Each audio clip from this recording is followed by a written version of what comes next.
I'm flattered to be called Nigel speechwriter, and then I'd see that reproduced, often word for word, in the European Parliament. You have to start with the right intentions. You have to work out, in a way Machiavelli would approve of, how you get there, and then you do it step by step. Farage's success has been built on a series of carefully calculated propositions and moved, which take him closer to the next step to achieve his goal. I think you're being unfair to Farage.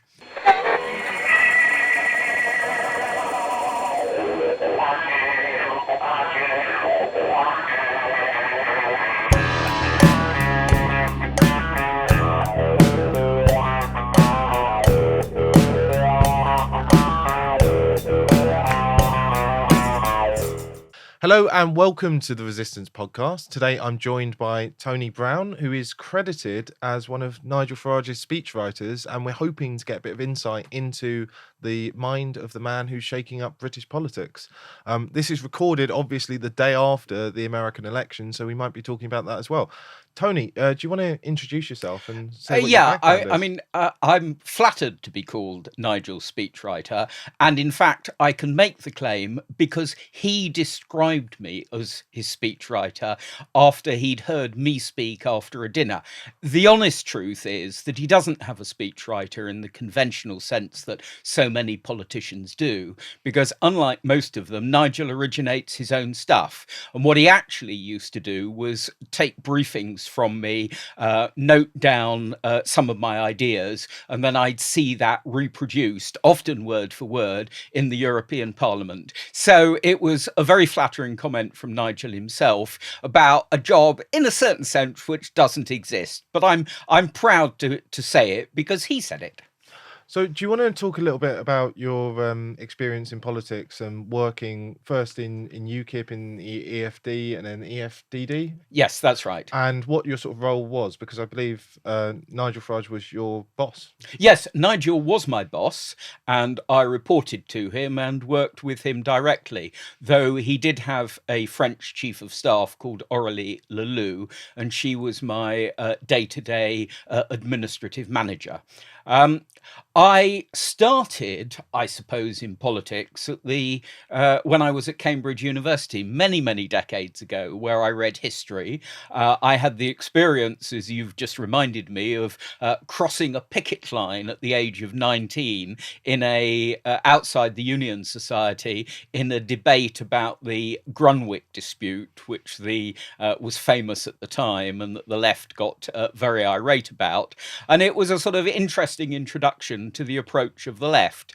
I've always been towards the right. Now, I don't really like the phrase the right because it conceals more than it reveals a lot of the time. I regard myself pretty much as libertarian leaning, and my underlying approach is, I suppose, that Adam Smith in The Wealth of Nations has far more to teach us about how you deliver prosperity, make people rich, happy, and deliver peace and success than Karl Marx or Friedrich Engels do in Das Kapital. Well, I would say so. So how is it you got involved in the EFD and EFDD? I was, for the whole of the last century, the 1900s, I was a Conservative. I was a member of the Conservative Party. I was a Conservative councillor for 12 years in the London Borough of Ealing, and I was also a Conservative parliamentary candidate a couple of times. As the new millennium began, I became increasingly disillusioned with what the Conservative Party was standing for, and Cameron, in a sense, sounded the death knell for my membership, though, like quite a number of people, I rather felt that the Conservative Party left me rather than me leaving the Conservative Party. Can you tell me a little bit more about Cameron's transformation of the party? Because I think not that many people understand where all of this comes from, because they look at someone like Kemi Badenoch and Rishi Sunak and they, even Theresa May, Boris Johnson, and they go, okay, well, this is a far cry from Margaret Thatcher. So is this the point of inflection where everything changed? Right. There are two separate sides to Cameron's modernisation, in my opinion. The first is that they began quietly applying a policy of positive discrimination. I'm a white Oxbridge public school educated male, and it was made pretty clear that they didn't want me. I'd done a couple of stints as a candidate, but they didn't really want me on the candidates list. And I wasn't alone. I had a whole series of friends who had exactly the same experience, including a chap who had, for one term, been a Conservative MP, but they kicked him off the candidates list. That was one side of it. The other side of it was that if you look at what Cameron actually did, I would say that the continuity between Blair and Cameron was considerable. And basically, Cameron transformed the Conservative Party in exactly the same way that Blair had transformed the Labour Party into what I would describe as a European-style social democratic party. And I didn't.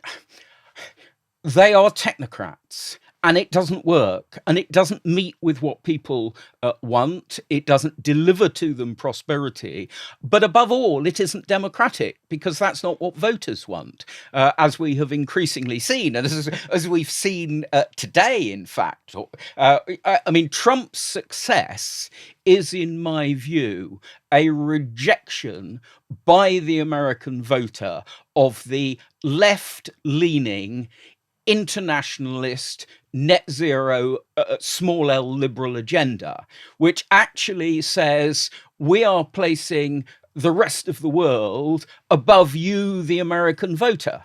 And the reason Trump's won and the reason Harris is lost is because Trump spoke to the American voter and said, I'm going to do my best to try and deliver to you. Whereas Harris not only had no agenda, but most of what she said through the waffle seemed to be saying, well, actually, I place the interests of the rest of the world over the interests of you, the American people.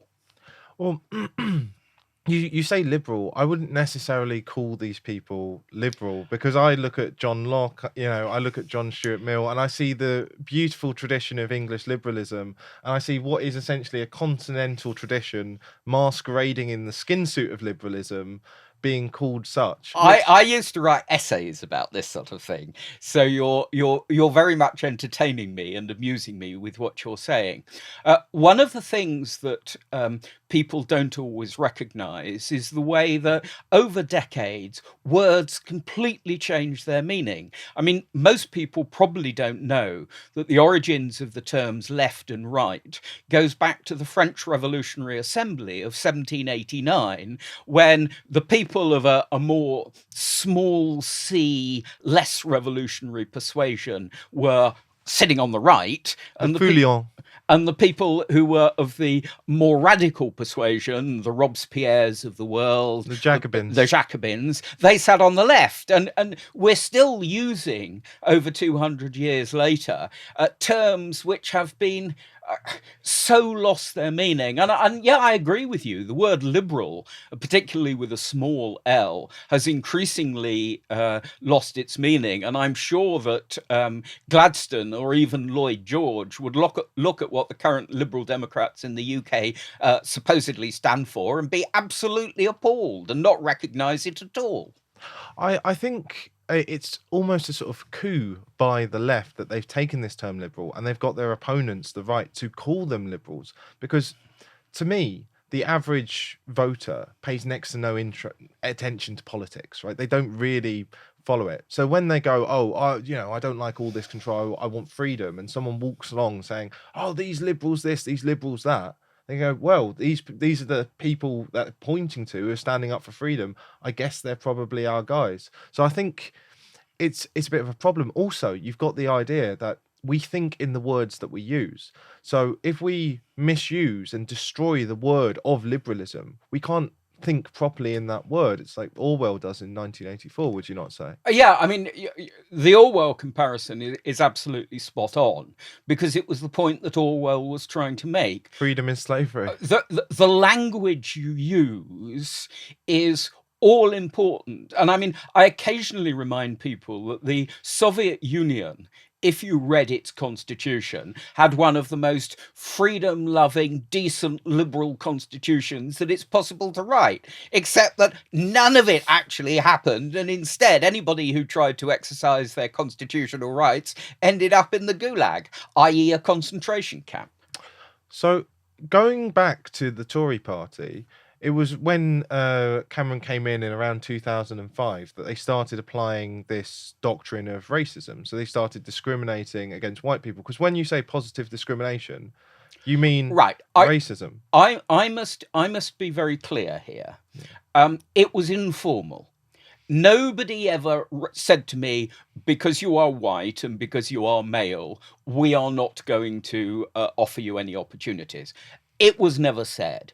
It was done in a much more English sort of way. It was very quiet. It was behind the scenes. What they actually did was they took the people who were on the candidates list, made everybody reapply, and then they divided them into two categories, alpha and beta. And funnily enough, all the white Oxbridge educated public school males ended up on the beta list, and the alpha list was, everybody else, women, minorities, and all the rest of it. And then in terms of the way the lists were applied in the competition to actually get candidate seats, it was the alpha list was promoted. So I want to be very clear here.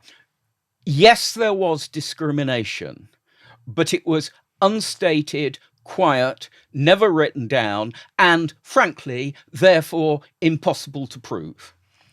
Well, was one of the problems the fact that the Tory party completely centralised? Because I was told by a Conservative chairman, it used to be that all of the constituency associations were essentially independent and they were then federated into the Conservative Party. Whereas I think in the 1990s that changed and it became complete top-down control where candidates could be imposed, or they'd impose a shortlist where it's, you can have any candidate so long as, they don't have an English name. You are, again, you are correct in the sense that over a period of time, the power of the individual constituencies was taken away and transferred to the centre. Funnily enough, one of my good Conservative friends, a chap who was in UKIP and then went back to the Conservative Party, is David Campbell Bannerman. And David Campbell Bannerman has been a long-standing campaigner for real conservative democracy. And what he is about is exactly what you're describing. He wants to try and get the local associations to restore to them the power to choose their own candidates, have some decisions and so on, and stop central office imposing their choices upon local parties. Oh, I remember when I was in the Tory party, like CCHQ was a joke. We used to take the mick out of it. And whenever someone came down from CCHQ, you used to do this sort of thing where you'd look at each other. Stupid ideas. Maybe it was a joke, but it wasn't a very funny one. And, the Securitate in Romania was a joke, but it was not a very funny joke. And it is not to be underestimated that, goons from the central authority are quite capable of being really quite nasty, even at the same time as they are intellectually incoherent and authoritarian. So is that why, do you think, we've had this complete depreciation in terms of quality, in terms of Tory MPs? Because the Tory MPs sort of hold all the power, and now we've got a woman called Olukemi Olufonto Adegoke Badenoch running the Tory party, who describes herself as a Nigerian. Yeah, I mean, I'm not going to knock Kemi. And the reason I'm not going to knock Kemi is that she was chosen by the Conservative Party membership during their current due process, and she has to be given the time to demonstrate what she's about. And you should not condemn somebody on the basis of their name or their color or their gender without giving them a chance to prove themselves. So yes, she that is her name, and she is the first black woman leader of the Conservative Party, and we will see what she does from that position. But I'm a great believer in the Martin Luther King adage. I don't judge people by the color of their skin or their background or their classification. I judge them by their character.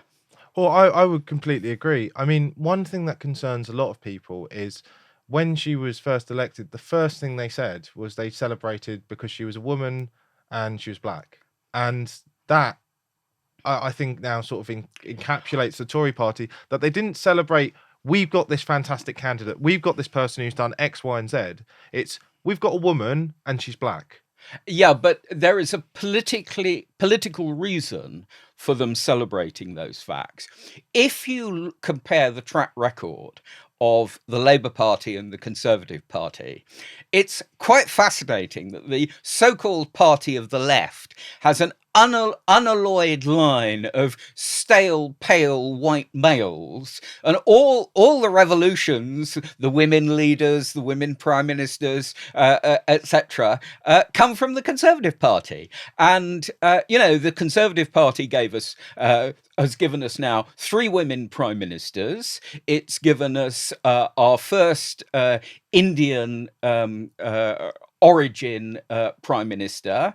And if you go back in history, Disraeli back in the 19th century was remarkable because he was Israeli, Yep. i.e. Jewish. Yep. And he removed the apostrophe to anglicise his name. He moved the apostrophe to anglicise his name.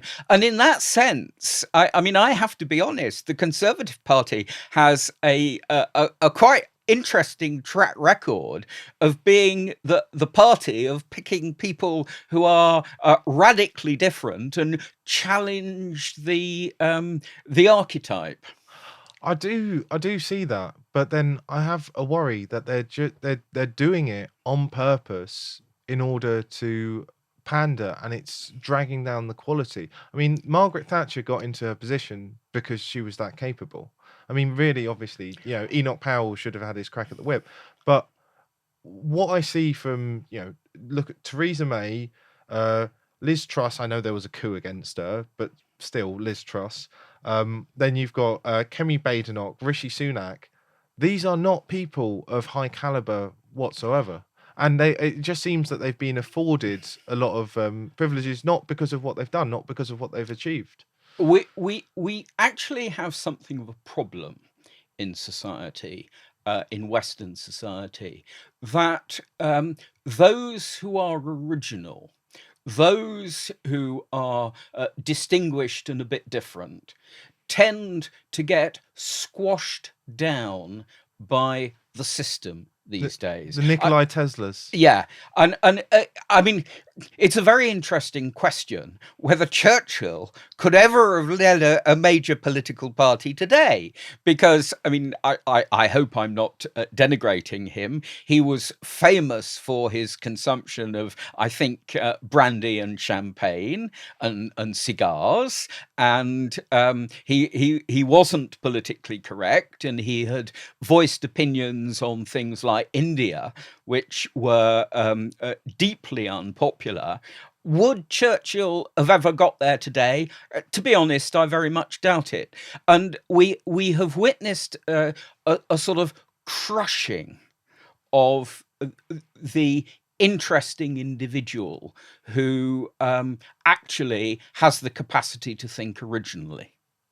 Well, that sounds terrifying, because it seems like we need exceptional people to deal with these exceptional and quite, problematic times, you might say. Yeah, I mean, I think the West, and I'm now using the word quite broadly, has a massive intellectual problem. And that is that across the whole of the West, North America, Europe, Australasia, and indeed, countries like Japan and South Korea, and Taiwan, which is an independent country and provides most of the world's semiconductors. The real China. Exactly. These countries have, for the last 20 years, been applying what you might call a single technocratic approach, and it isn't working. And the electoral reverses, the rejection of Harris today or this morning in the United States, the fact that Reform got 4.2 million votes in the last general election from a standing start, and the way in which people in Europe, like Marine Le Pen and so on, have been relatively electorally successful. It's all because that sort of, I know you don't like the word, but that sort of liberal internationalist technocratic approach, it's failing to deliver. And my objection to a lot of things is I require them to deliver. I want prosperity. I want people to be have the opportunity to be happy. I mean, I think probably the greatest political slogan ever written, and it's only 7 words, is life, liberty, and the pursuit of happiness. And you can say that the Americans have failed to live up to it, but at least they got the objective right. Oh, I would say that they've bastardized property there, which really should have stayed on the end. I'm more of a purist with John Locke, because I think all of our English law, our constitution, our customs are fundamentally based upon property. England has been was hundreds and hundreds and hundreds of years a freeholder democracy, and it was about your ownership of property and owning part of the country that gave you your right to vote. So I would say property is essentially essential to everything.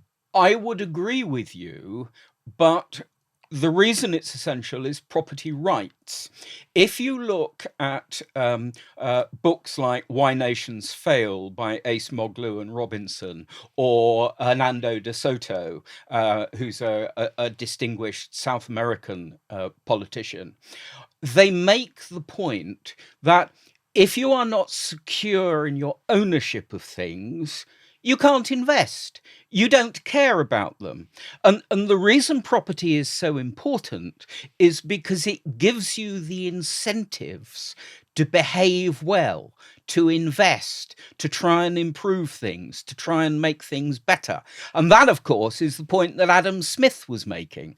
It is not from benevolence that the butcher and the baker and the candlestick maker deliver to us. It's because it represents self-interest, which works for the common good.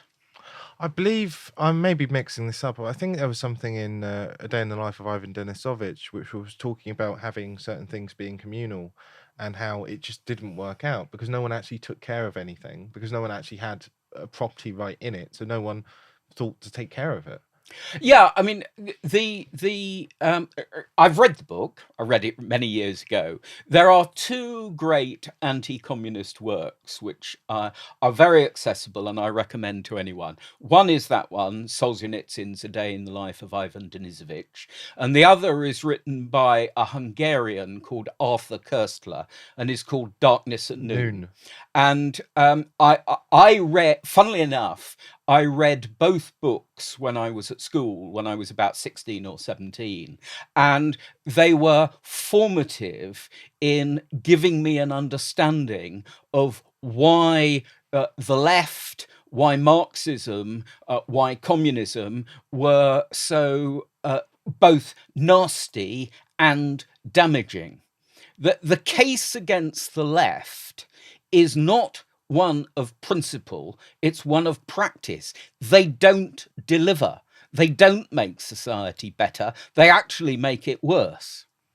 Would you not say though that it is a deeply spiritual struggle, not necessarily religious? I'm not a religious person, but it's a deeply spiritual struggle against communism, because communism is essentially the creed of control and violence and manipulation of other people and claiming essentially ownership of other people, a form of slavery. Right.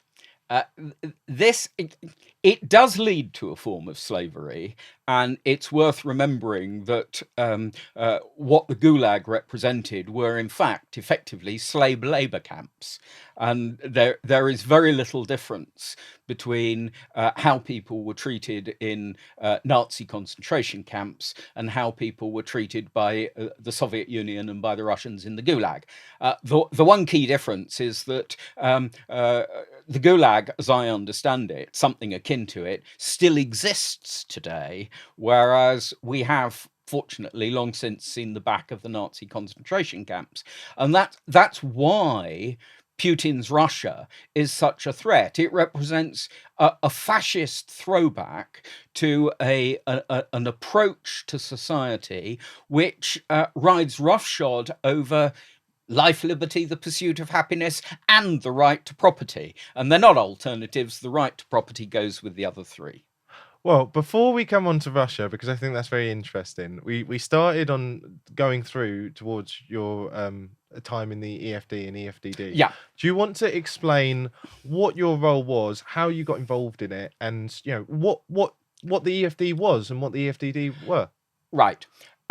The European Parliament was my employer, and during the course of the first 20 years of this century, the UKIP got progressively better results, more MEPs elected in each of the European parliamentary elections. And these guys, when they get there, they need support, they need staff. And I was a staffer. I was put in touch with them by David Campbell Bannerman. He after he'd been elected in 2009, we went to have a celebratory drink, and during the course of that, he said to me, "Actually, Tony, if I'm honest, we're rather short of good staff, and I think that you have all the requisite knowledge and qualities. Are you interested?" And it so happened he'd picked the right moment. I'd been made redundant a couple of years before, and I will be honest and say I was running out of money. So I submitted my CV. I went through an interview and selection process. It was in two separate stages. The first was done by UKIP itself.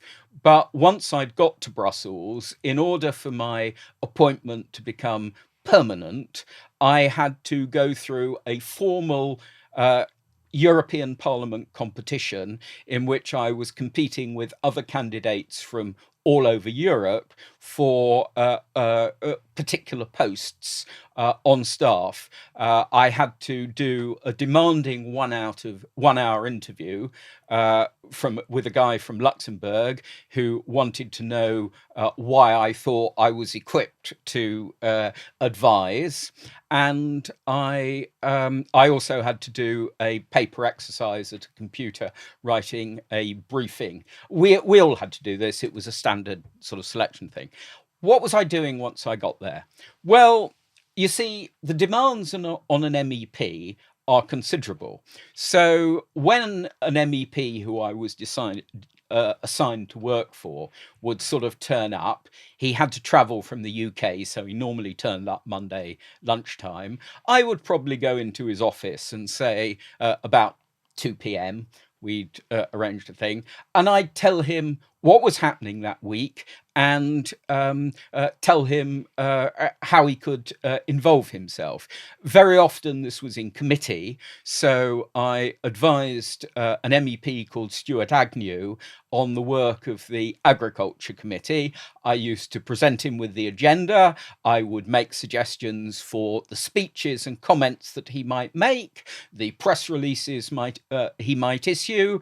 I used to prepare voting lists for him so that in the innumerable great voting on amendments which happened week in, week out, I was the guy who put the pluses and minuses on the voting list. And in fact, I mean, Stuart, who I liked a lot and who was a tremendously good and effective MEP, he did crack the joke to me on one occasion. Tony, I'm not sure you always understand that I do know which of us is the organ grinder and which of us is the monkey.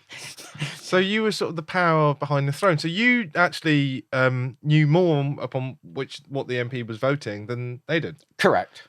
Absolutely. And but I'm not going to claim that I was unique. This applied across the board because I had equivalents in from other countries and other political parties, and all of us were tasked with having the detailed understanding of what the Parliament was doing, which frankly the MEPs themselves did not have. And do you think all of you were able, or even many of you were able to deliver on that? Yes, I mean, I'm not sure whether this is proof that I was delivering or not. But during the course of my time in the Parliament, I was. I should add, to be clear, I was employed by the Parliament, not by UKIP, and not by the individual MEPs. And the MEPs in the Parliament are assembled in what are called groups. And the groups have to have certain characteristics in terms of numbers, countries, and all the rest of it. 5 different countries, etc. And I was employed by the EFD group, which stands for the Europe of Freedom and Democracy. And then after the end of the first term, at the request of some new Italians from the Five Star Movement, it added the word direct. So the EFD became the EFDD and the Europe of Freedom and Direct Democracy. And I was promoted during my time there through a series of gradations, which meant that somebody at least thought that my work was pretty good. But as for the others, I'm just wondering, like, do the MEPs really have a clue on what they're voting? Or are they just sort of given these SPADs, you might call them in Westminster, the special advisors, who essentially pull the strings? I'm not saying with you or necessarily with UKIP, who would be more switched on, but the rest of the European Parliament, do they actually know what's going on? You are right. SPADS is the nearest equivalent in the UK system, and the two systems are very different and structured differently. And the fact that you use the same words doesn't mean that it's quite the same role or whatever. The committee system in Westminster and the committee system in the European Parliament, for instance, worked very differently. But you are correct on pretty much all the legislation, all the detail on the practical effects of 500 million people. I and my other policy advisor colleagues, my technical title was French. It's fonctionnaire politique, political functionary. The truth is that we tended to know far more about what was going to happen, what it was about, than the MEPs that we were working to. And do you think there are issues there for accountability? The EU is profoundly undemocratic in the sense that it's centralized. The Commission is the origin of legislation, unlike at Westminster, and it's designed almost to have the form of democracy, but not the substance. Form but not the function. Form, but not the function, not the substance. And do you want to go into a little bit of detail about how it's undemocratic? Because I went through a lot of this during the referendum, and I studied A-level university politics, but I'd like to hear it from the expert. Right. The fons et origo, the fount of all wisdom in Europe, is the European Commission. Now, the European Commission is described as the equivalent of the civil service, but actually it's much more than that. It's a powerful centralized bureaucracy that sets the agenda and produces the drafts of all the key material, all the legislation, and all the rest of it. Now, once the draft has been tabled, it then goes through a process by which it goes to the European Parliament, who represent the directly elected politicians, and it also goes to the heads of government for each portfolio, and they review the text in detail, and then at the end of it, they come back together and it passes into law because the same text has been approved by the European Parliament and by the heads of government.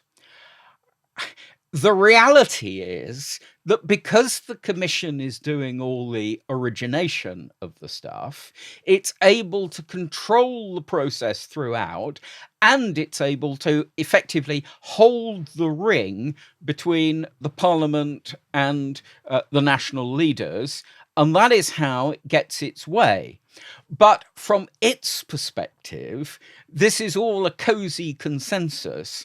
And when things are working perfectly from the Commission's point of view, it isn't about conflict. It isn't about opposition. It's about everybody saying, oh, yes, this is magnificent. Oh, how can we do anything else, etc.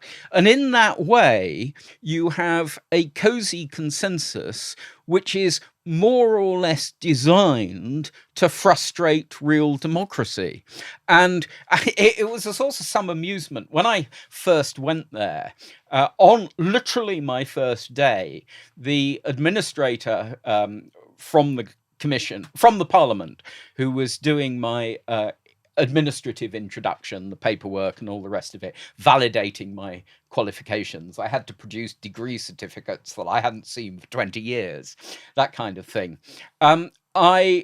She said to me, I've never forgotten this, she said, so let me get this right. You've come here to try to destroy the institution that you are about to start working for.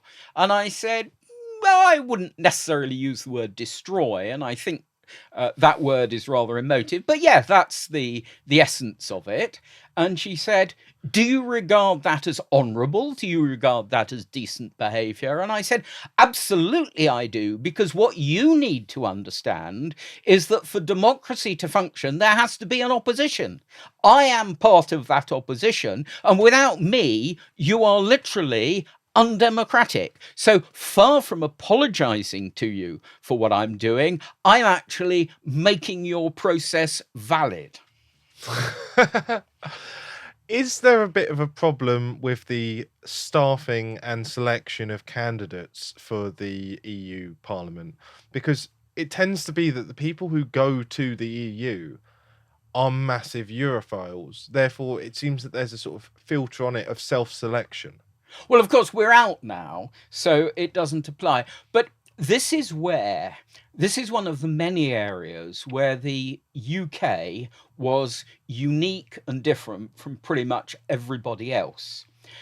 With all the other member states, there is a sort of combination of Hungary may be an interesting exception, and I might come back to that if you're interested. But with the exception of Hungary, there is a sort of round robin of appointments between senior politicians, both in the nation states and in the European institutions, and even senior bureaucratic appointments. So you will notice that, particularly in the case of the French, you get somebody like Rachida Dati, who sort of switches from being an MEP to being mayor of Paris and so on. And Barnier is doing the same thing at the moment. And this sort of in-out arrangement, we were different in this as in so many other ways.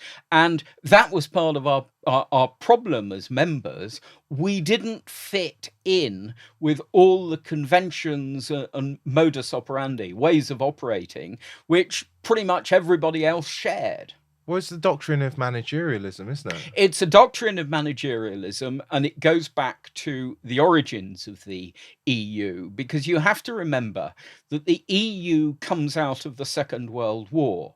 And for, I was going to say 100 years, but actually it's closer to 500 years, the French and the Germans have been knocking 7 bells out of one another roughly every 20 years. The Second World War itself, preceded by the First World War, preceded by the Franco-Prussian War, preceded by the Napoleonic Wars, preceded by the War of the Spanish Succession. Back to the 30 Years' War, and you can take it back. You can take it right back to Charlemagne around the year 840. A key treaty of the so-called Treaty of Verdun of 842 was the treaty which began the separation of France and Germany, and provides the origins of Franco-German conflict and rivalry. And so, it goes back time out of mind. And after the Second World War, the founding fathers of the EU wanted to say, never again. And the whole structure was designed to prevent conflict around a consensus. And in order to work from their point of view, that consensus had to be technocratic. And it was. And it remains so to this day. And it's actually the case that the EU institutions are frightened of democracy because they know what people can do. It's a source of historical embarrassment that Adolf Hitler came to power democratically. In the at the end of the 1920s and the very early 30s, before he seized authoritarian power in 1933, the National Socialist Workers' Party, to give it its proper name, had a pretty good electoral track record. Now, it never secured a majority, but that's because they had not a first past the post system, but a proportional representation system. But it got the highest number of votes of any political party in the preceding 2 elections. And therefore, there are many, even to this day, in the EU elite, who are very frightened of what voters can do. And it is coming right through to the present day. It is a source of continual embarrassment to the leaders of the EU that the Hungarians and the Poles won't vote how they're supposed to. They elect leaders who, on occasion, who the EU is very uncomfortable with. But nonetheless, they are the choice of the Hungarian and Polish people. So I do understand they don't want any more Austrian painters elected. But at the same time, do they, and these are foreigners, so they do think differently to us in many ways, but do they not get the concept that the Austrian painter was bad because he removed people's fundamental rights? Because they seem to be pushing a line of abolishing people's fundamental rights in order to somehow secure people's fundamental rights. without, I hope, becoming too technical on you, that you have to understand how very different are the Anglo-Saxon and continental European political traditions.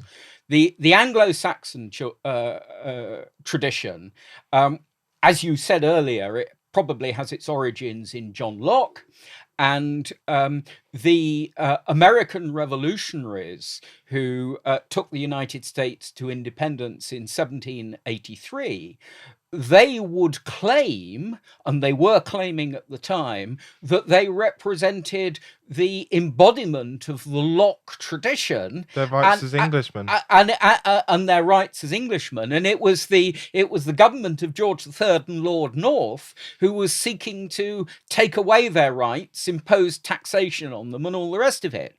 And it remains the case. I mean, Thomas Paine, who wrote The Rights of Man, was English. And he then went to the United States, and the European tradition, represented at the beginning of the 19th century by the revolutionaries in France, gives rise to the authoritarian dictator Napoleon. And the German tradition is probably best embodied by the work of Wilhelm Friedrich Hegel. And Hegelianism, which gives rise to the idea of the dialectic, which is picked up on by Marx, but Hegelianism gives a sort of special spiritual role to the state, in his particular case, to the Prussian state. And Hegel was a professor of philosophy at Berlin University at the beginning of the 19th century. And this Franco-German tradition is quite different in so many ways from the Anglo-American tradition, and that is what gives rise to the difference. Well, I mean, you see Hegel is sort of profoundly socialist, and this sort of corporatist tradition. A lot of people think corporatism is just about companies, but actually it's about the state being one single body, and everyone is meant to be a single part in that body, and the body is meant to be the body of the people when all sort of meshed together, which basically takes away from your autonomy as an individual. This is the main problem with fascism, because it believes in this sort of corporatism that comes from the syndicalism, which is all socialist. And you become just a skin cell. You're not an autonomous individual. You are a skin cell to these people. You're entirely right. And individualism, the emphasis on the individual as embodied in the concept of life, liberty, and the pursuit of happiness, that applies at the individual level. Within Europe, mainstream European tradition, you have a totally different tradition. It has its origins in Rousseau. I mean, Rousseau, he wrote in ways which basically said the state embodies the rights of the individual, and therefore the individual doesn't need any rights. I mean, I can't emphasize strongly enough that the idea that there is a single Western tradition shows no understanding of the historical past. It seems that there were very much two enlightenments. There were two enlightenments, an English-American enlightenment and a Franco-German enlightenment. And I mean, honourable mention of Voltaire. The French exception to all of this is Voltaire. Oh, and Le Boétie and Bastiat, of course. Yes. I once cracked the joke that one of the problems of the economy of the European Union and of France was that the French had no words for entrepreneur or laissez-faire. Well, can you explain to me why the countries of the EU don't just leave? For example, Hungary. We see Orban trying to work some sort of change from within, using the presidency of the European Council in order to negotiate with Russia. and maybe that's just a tactic for peace. Right. But why is it, you've got these so-called Eurosceptics, so-called sort of right-wing parties. With Meloni, why haven't they left? Why haven't they had a referendum? Why has Le Pen not pushed for a referendum? That's actually quite easy to answer, and it's for two separate reasons depending upon where you're talking about. If you are one of the original 15, I'm referring to sort of Spain, Portugal, France, Germany, Italy, Benelux, Austria, Denmark, and later Sweden, you have integrated your economy through the currency of the euro in a way which makes what we did virtually impossible in practice. The most important thing that the UK did to allow Brexit to take place was keep sterling.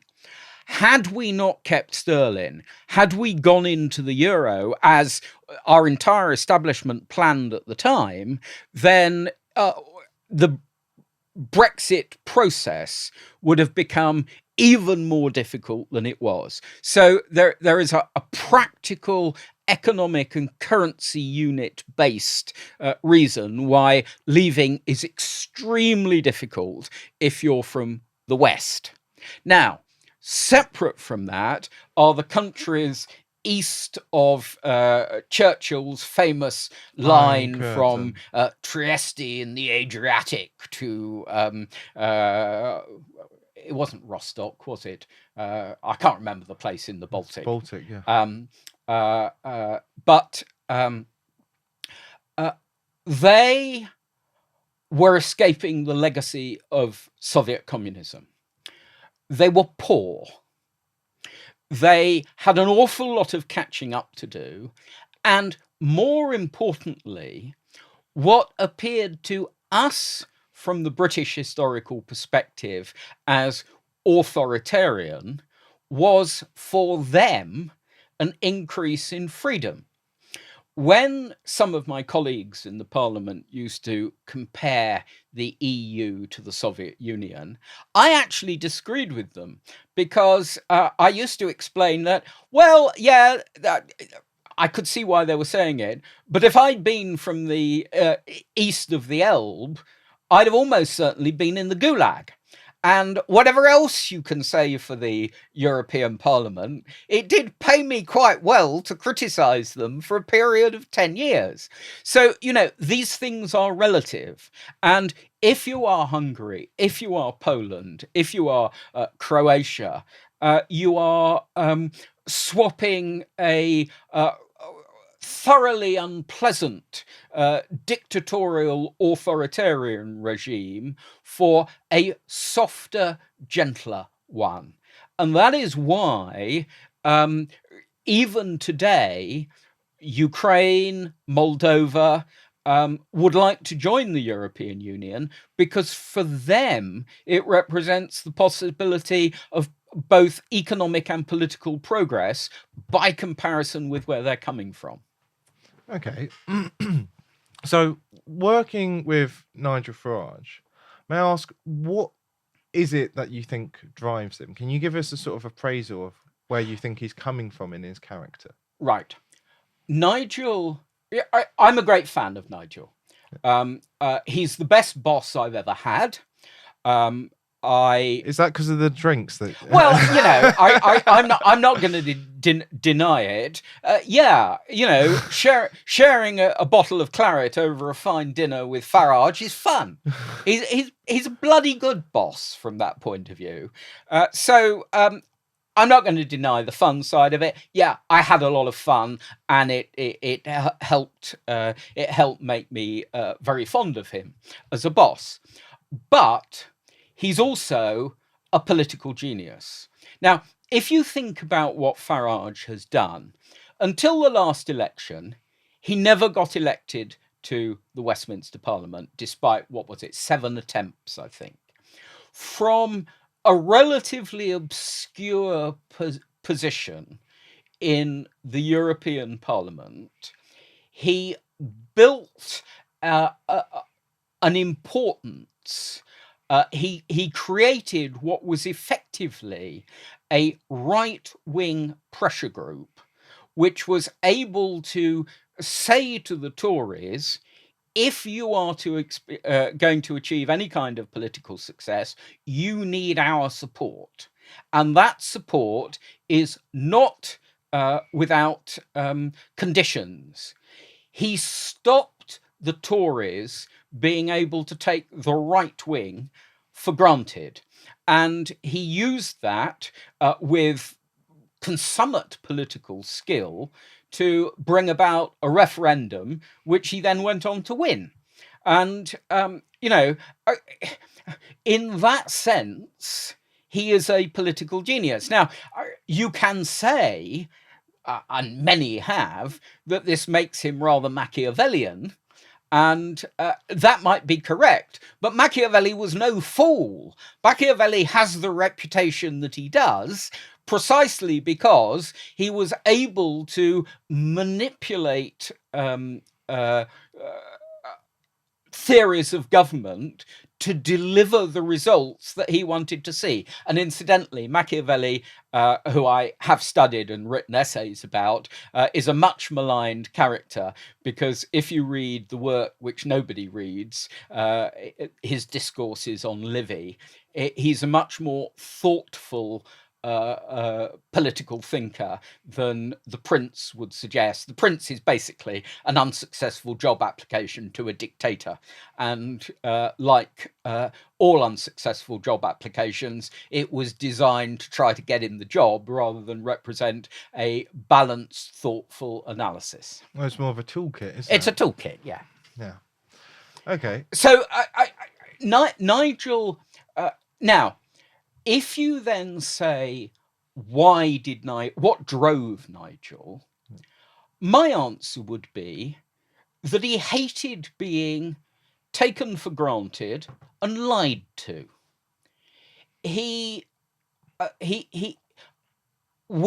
on the pro-Brexit side of the argument, we were treated throughout, you'll remember this, as if we were morons. And, only an idiot could support Brexit. All intelligent, informed opinion knew that being in the EU was the right thing to do, just as all intelligent, informed opinion knew that we had to join the euro, except that it was rubbish. And it's like Blackadder. Yeah, it is. Yeah. Everyone knew this was a completely perfect plan, except for one small problem. It was yes, exactly. So I think Farage, I know that lots of people will disagree with me and dispute what I'm about to say. I think Farage is driven by a combination of honesty and objection to being taken for granted and treated as a fool. And that's a lot of my motivation as well. I mean, when I began to get to know Nigel after I'd we had many detailed conversations across the piece, and we discovered that we had an awful lot in common. Our interpretation of history was incredibly similar. Our pride in British achievement was incredibly similar. I mean, nowadays it's deeply unfashionable to be proud to be English or British, but I am. We were the first industrial nation. We were the richest nation.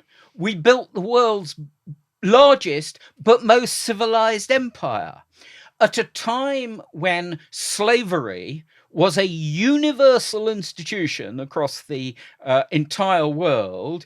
We, first of all, got rid of it in the UK by a judicial decision from Lord Mansfield, who didn't so much get rid of it as declare that it was in fundamental contradiction of the rights of every freeborn Englishman.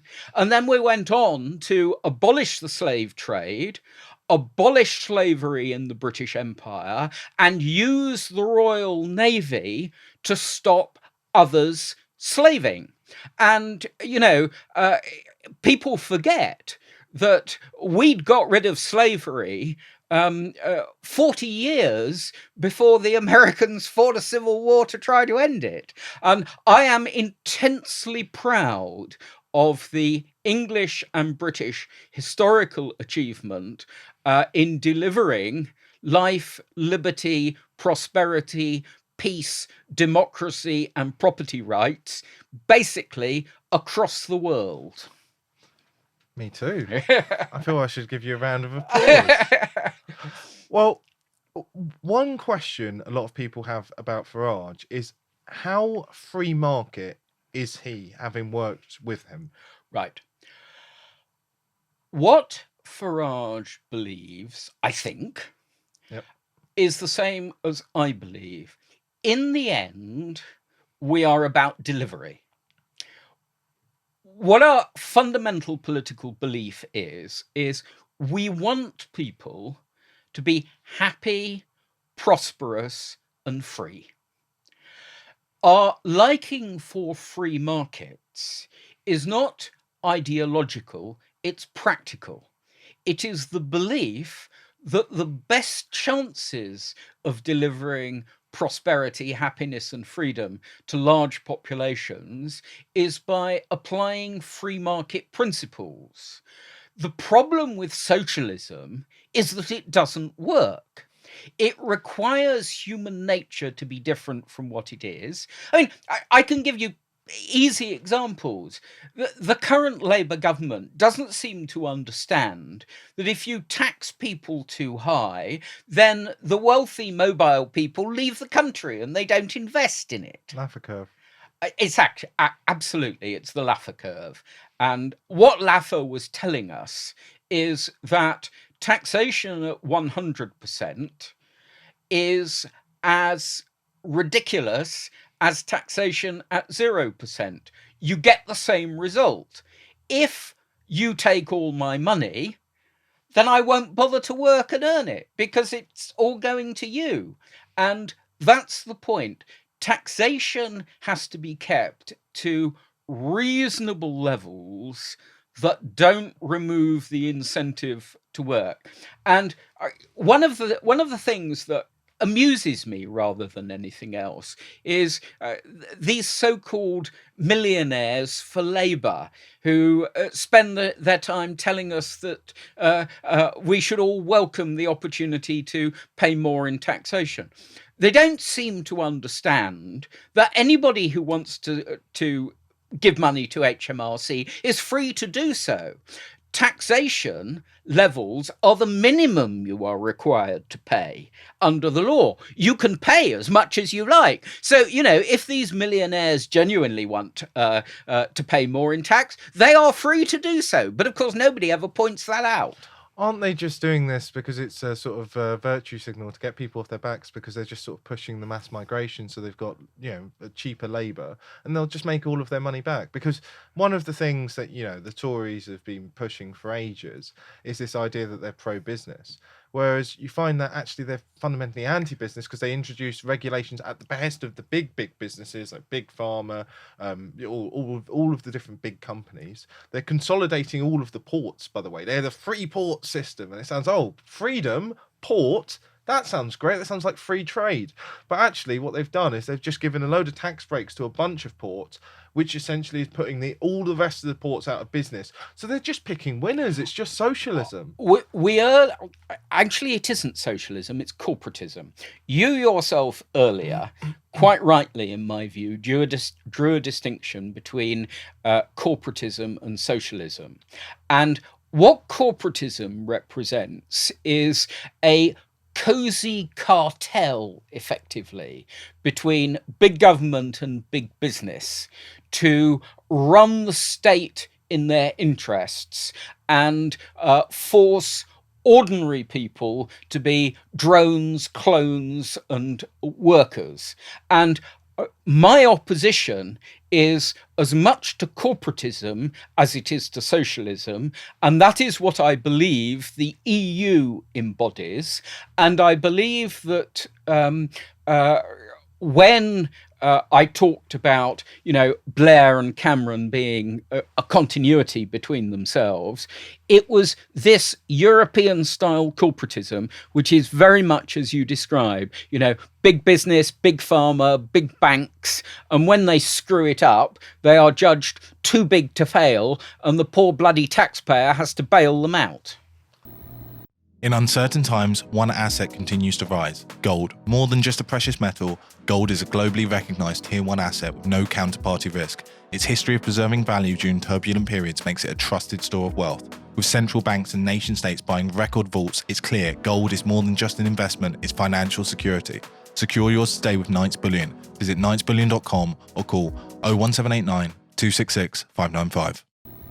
Well, you said that your priority is delivering for people, but surely the concept, the free market, basically always delivers for people. I mean, I questioned Farage in Clacton during the campaign, and I asked him about prohibition and abolishing prohibition, because he did talk about having a royal commission into cannabis back in 2010 or something like that.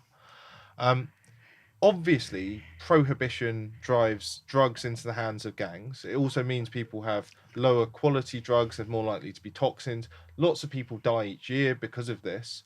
And fundamentally, it leads to violent disputes, because people can't take their business disputes, essentially, to the arbitration of court. So they're being denied, essentially, their right to justice as Englishmen. Right. We have a superb historical example of why prohibition doesn't work in the use of the word which everybody who's knowledgeable recognizes, which is prohibition on alcohol in the United States at the end of the 1920s, beginning of the 1930s. And it is a case study in why prohibition doesn't work. It's also worth noting with some interest that many people believe that President Kennedy's father was in fact a drug dealer. He made his money as a bootlegger during Prohibition, and it's an amusing thought that the man many consider the greatest ever American president, I don't myself, but some do, was the son of a drug dealer. That's just in passing. I agree with what you are saying, and I will say that I've had discussions with Nigel which suggests that we're very much on the same wavelength. However, Nigel is quintessentially a practical politician. He didn't get where he is. He didn't succeed in bringing Brexit about without being quite thoughtful about what the public would respond to and what battles to fight. All successful politicians, like all successful generals, pick the ground on which they fight very carefully, which is the right ground for the battle that's important to them at that moment. And I think that provides the answer to your question. It's about priorities. So he's being a fox here. He's being tactical. Yes. So, but then you've got the example of Argentina, right? Argentina, a heavily, deeply socialist nation, where now you have Javier Milei, right? He points at the leftists, he goes, sorrobo, right? Parasito, right? He calls them out for exactly what they are. He says it in the boldest language possible. And because it's such a breath of fresh air, because he's not couching anything, he's actually able to bring people on board. And it almost seems like a lot of people feel frustrated with Farage in that he's still sort of playing to a consensus that existed about 5 years ago. Whereas now I think things are so fragmented, they do want to hear these very liberal, in the true sense of the word, ideas. And if he presented them, then it would really be the breath of fresh air to bring people on board. Right. Argentina is a fascinating historical case study, as I'm sure you will know, but many people won't. It was one of the richest nations on earth in 1914. Top 10 rich country, standard of living far exceeding many like Italy and Japan. And the question then arises, what went wrong in the 20th century for Argentina? And the answer is the one you've alluded to. It was a combination of corporatism and socialism, particularly associated with Juan Perón. Lloyd Webber was right. You should cry for Argentina, but it's not for the reason that is given in the musical. It's actually because they had probably the worst government in the 20th century of any country outside the communist bloc. And the reason that Argentina had been so successful in the 19th century was basically it was a British economic satellite. In the 1820s, we had facilitated the independence of all the South American countries from the Spanish Empire. Chile, in particular, is a product of British initiative. And if you go to the Chilean Naval Museum in Valparaiso, You see Thomas Cochrane. Thomas Cochrane, yes. So you've got the British creating the opportunities in South America in the 19th century. And the two which were so very successful were Argentina and Chile. And the British invested in both. So, the mines, the railways, the docks, the canning factories, the means by which the beef got into world markets, all of it was owned and done by the British. And it's why corned beef from Fray Bentos was central to the British Army and Navy in sort of 2 world wars. So the question is, what went wrong? And the answer is that it was stolen through nationalisation. And when it was stolen through nationalisation, the skilled labour lost all incentive to keep the thing going and prosperous. If I expropriate your property, then you stop working. And that's what they basically did. And the combination of state ownership and socialism, which was imposed by successive Argentinian regimes, most famously Perón, but not him uniquely, is the process by which the people of Argentina were impoverished. And it's the perfect example of why socialism and corporatism don't work. And incidentally, in the 21st century, you've seen Hugo Chavez and his successors do exactly the same thing in Venezuela. Despite all of their oil. Despite all of their oil. So the answer to your question is that Argentina was such a basket case, and it had such a chronic case of bad government and misgovernment and property theft and so on, that you need the most radical of solutions. And that's what he provides. I'm a great fan. I wish him well, but I don't think that, we are quite in the same category as Argentina. So I'm tempted to say horses for courses. I mean... You do say that, but, I am part of what is, now seems to be almost a lost generation for many people. People who find it very difficult to purchase a house, who are spending half of their income on rent, whose wages, unless they work in some sort of state derivative often, do not rise because we've got fiat currency. If you look at what happened in 1971 and you see the graph, the wages just aren't realistically rising, and people getting desperate. We're watching our entire culture eroded by mass migration and diluted. You've got the socialists control just about every single institution of power in the country, including the Church of England.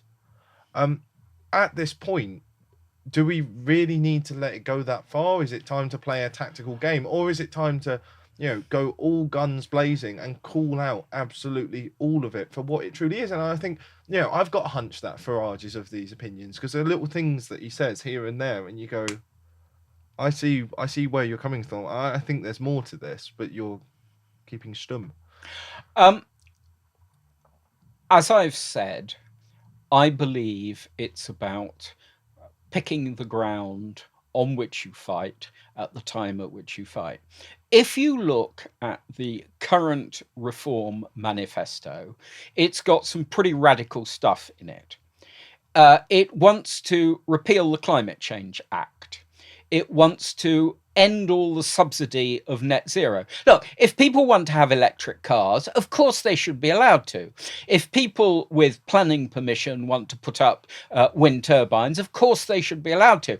But it shouldn't be done at taxpayers' cost. The right way to do these things is to allow the market to operate. And if green is best, as Ed Miliband is always telling us, then you don't actually need any of this stuff because it will win anyway. And that's sort of illustrative of the flaw in socialism. So you've got a radical reform agenda on net zero. You have a radical reform agenda on migration and immigration. The excellent speech of Anne Widdecombe at the Reform Party conference, in which he said, we will actually do something about it. And it is in complete contrast to both the Conservative and Labour parties, who have shown that they are totally incapable of doing anything about current levels of migration. You say the word radical, but none of these things to me appear radical. I mean, stopping, the climate con net zero stuff, right? That's literally just turning off a tap of money, which has only been on for 30, 40 years. This is a very modern thing. That doesn't seem very radical. I mean, it's saying that we need to close the door essentially after the horse has more or less bolted on migration, without incentivizing people to leave. I mean, Enoch Powell had quite a good plan of basically having monetary incentives, and people would voluntarily leave.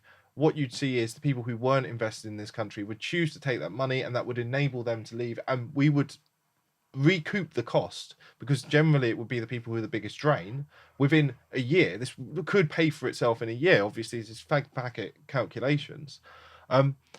Those are the sort of things that could really make a difference. But it's not going to stop the massive housing problem, because it's not undoing the problems. It just seems to be putting a pause for 5 years. I mean, they say that the Tories are sort of Labour driving at the speed limit, and maybe reform would be, putting your foot on the brakes, but it's not reverse. I totally disagree with you on this.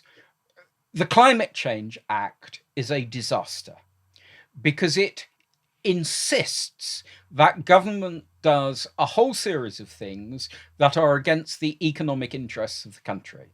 If you repeal the Climate Change Act, you reverse that overnight, and you allow the market to operate. You reduce energy costs, but you do it in the context of the decisions that have been taken. You do it in the context of the fact that we've already put up so many wind turbines. You do it against the fact that our coal-fired power stations have all been closed. So, I think you are underestimating the radicalism of that particular measure, and you're also regarding it as far easier than it is. If you believe in the rule of law, you can't abrogate a contract unilaterally on a given day. If you've signed a contract, then you have to arrange an exit from the contract, which is commensurate with the legal obligations set out in the contract. So actually, it's a lot more difficult than you allow, and it's a lot more radical than you allow. Now, on the subject of housing, and I'm glad you've raised that one, the first thing you need to do is simply reverse all the combination of planning restrictions and regulations which are preventing people from building houses in the first place. And I regard housing as conceptually one of the simplest problems to solve. What do? You build more. All restrictions have the opposite effect. Rent controls mean that you have fewer rental properties. More onerous building regulations means that people don't improve or invest in property at the margin because it's too expensive and offers no return. So what you have to do on housing is you have to unwind a whole series of progressive restrictions. And again, that requires you, A, to do it compliant with the rule of law, and B, it takes time. It's more radical.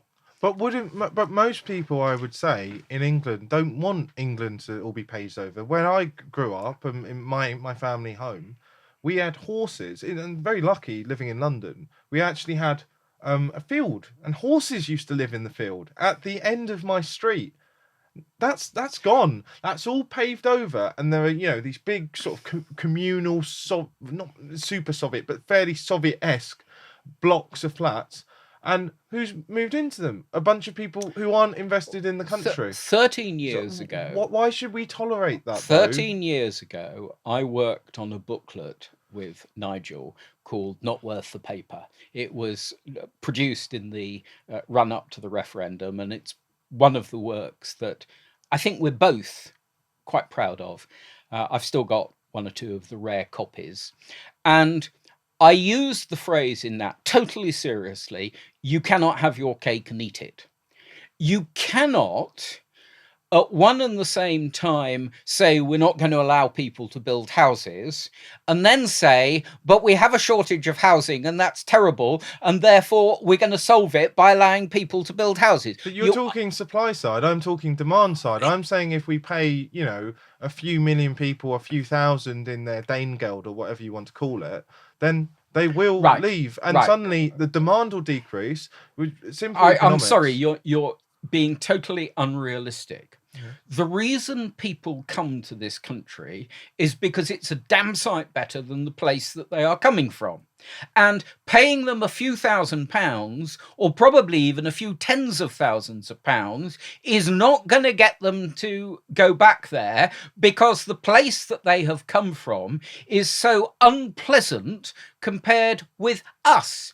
One of the truths about migration, which nobody will acknowledge, is you leave places which are nasty in order to come to places which are much nicer. And it is a great compliment to England and Britain that so many people want to come here. And they want to come here even passing through countries which we think of as quite good countries, like France and Germany and so on.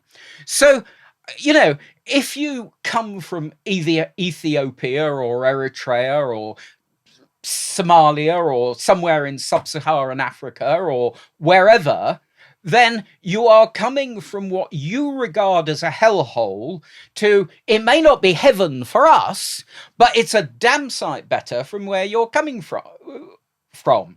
And I'm sorry, I simply don't believe that many people would accept even tens of thousands of pounds to go back to the places that they've come from. I've worked alongside them. I talk with them. A lot of people who live in London, I live in London, I talk with people who are migrants. They say, look, I can see this country is getting worse and worse.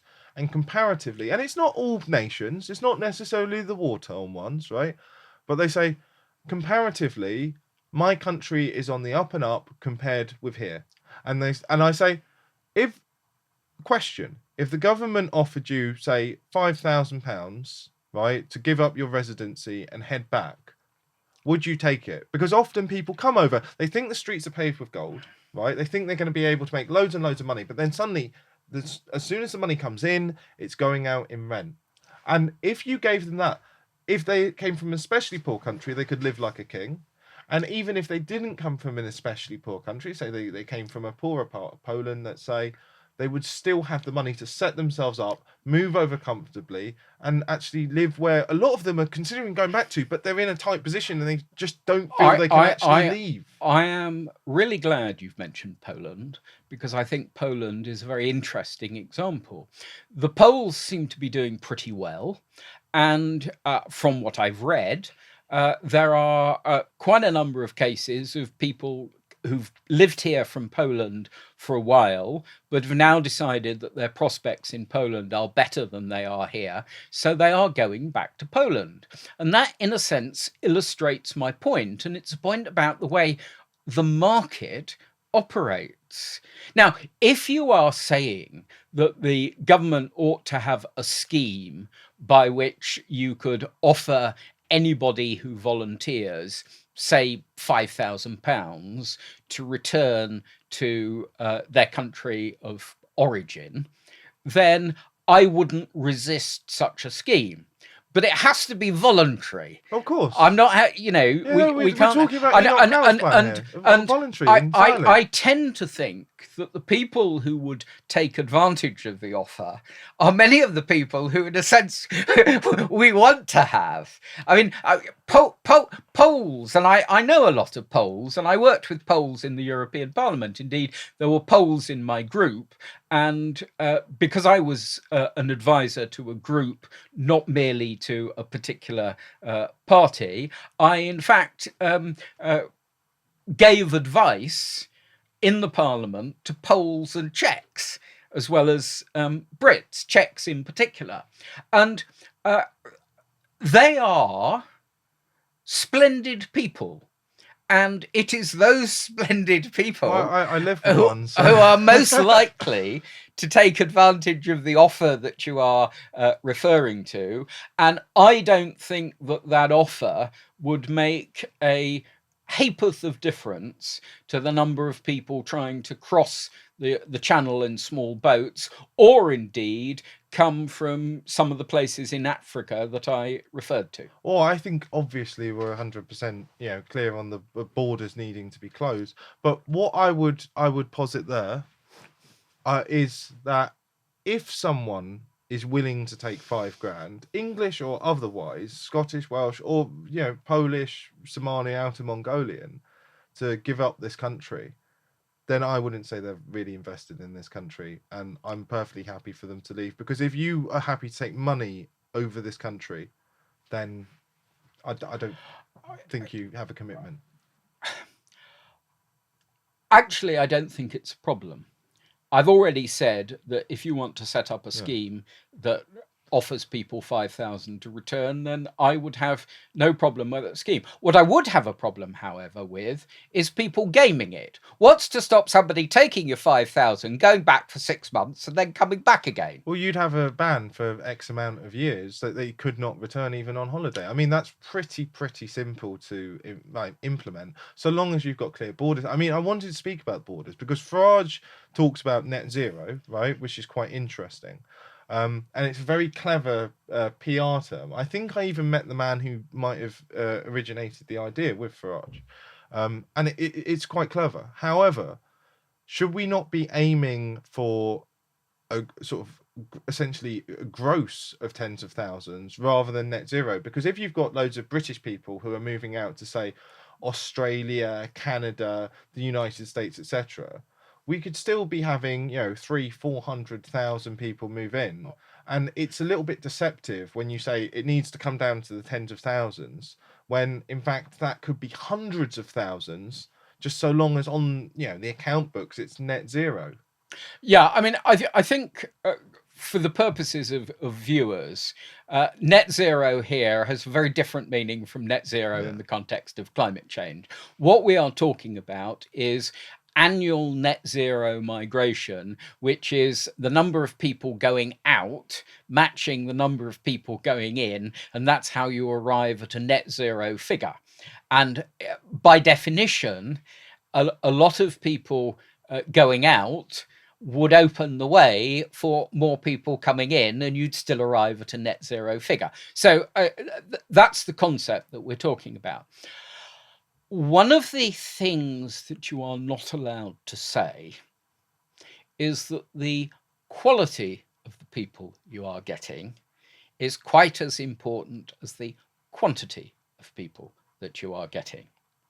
And one of the problems with migration is that you often lose people who contribute a lot, and you replace them with people who are going to be a burden and an expense. Yeah, I think it was something like there's 75% of Somalians or something in the country are in council houses. It's something mad like that. Yes, and of course they are, because I mean, if you are coming from Somalia, then you've probably had such an unpleasant time that a council house here and nobody from a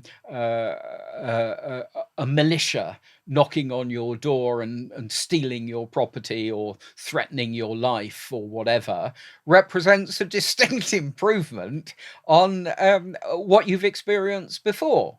And you are therefore very happy with what may seem to people who've been here a long time a fairly low standard of living, because it's still an improvement on what you've experienced in the past. And that is what makes these things quite complicated. You have to look at the quality of people and the contribution they can make to the economy alongside working on sheer numbers.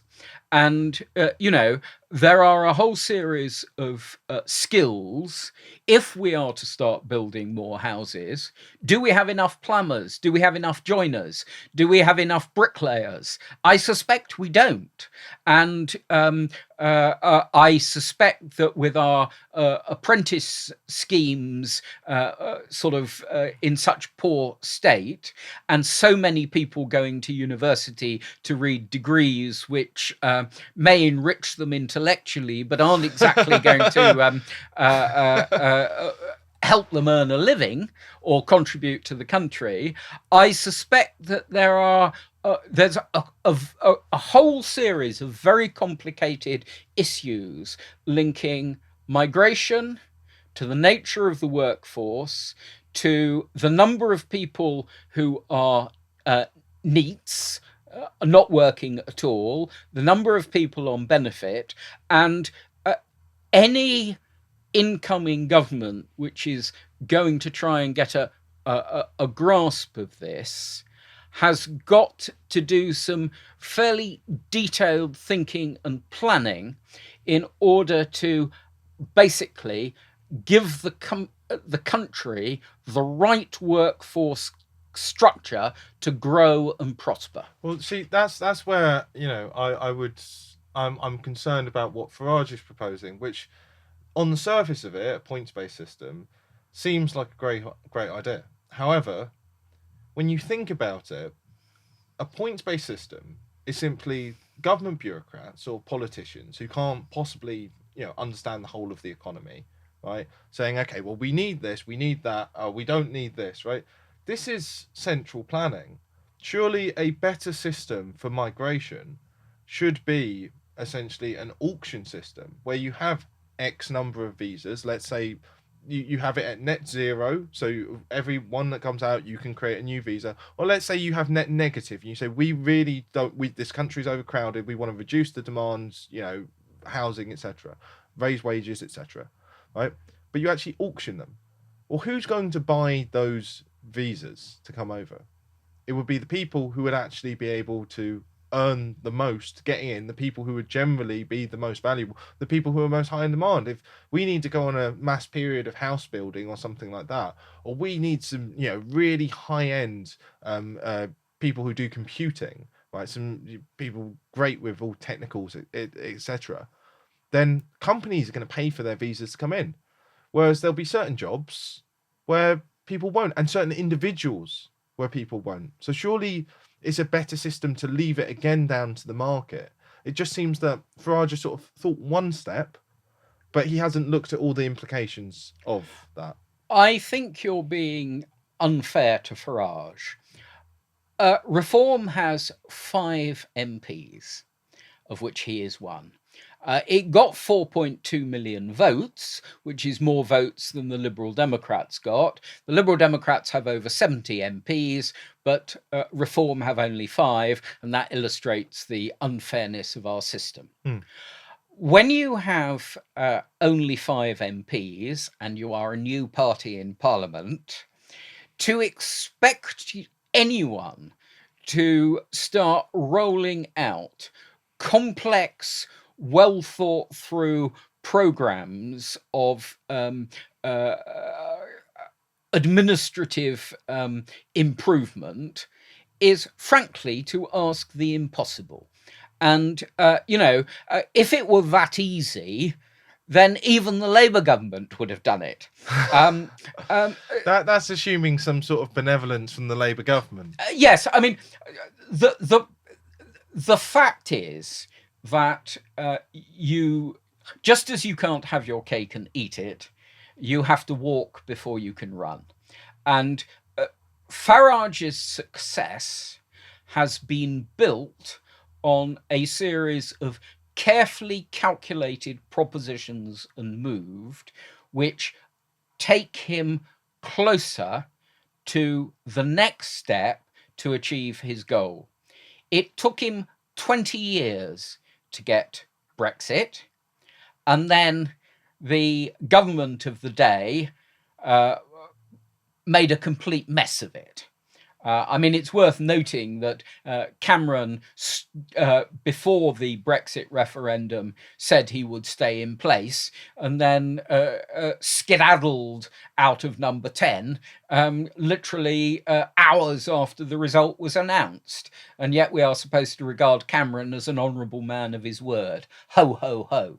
But that aside, one of the reasons why I'm such a fan of Farage is because my reading of history is that things are achieved by thoughtful, analytical, step-by-step campaigning. This was how we got rid of the slave trade. It didn't happen overnight. There was an anti-slavery movement which came out of Lord Mansfield judgment at the 1770s. It took them till 1807 to abolish the slave trade, and then it took another 20 years to 1833 to abolish slavery in the British Empire. The Corn Laws, which are about agricultural protection, which drives up the price of bread and food for working people, again... Protectionism. Again, it took 20, 30 years of careful campaigning in order to persuade Sir Robert Peel to repeal the Corn Laws in 1846. And cut his party in half. And put it out of power for over 20 years. My understanding of history is that you have to start with the right intentions. You have to work out, in a way Machiavelli would approve of, how you get there. And then you do it step by step. That is, it seems to me, the lesson of English history.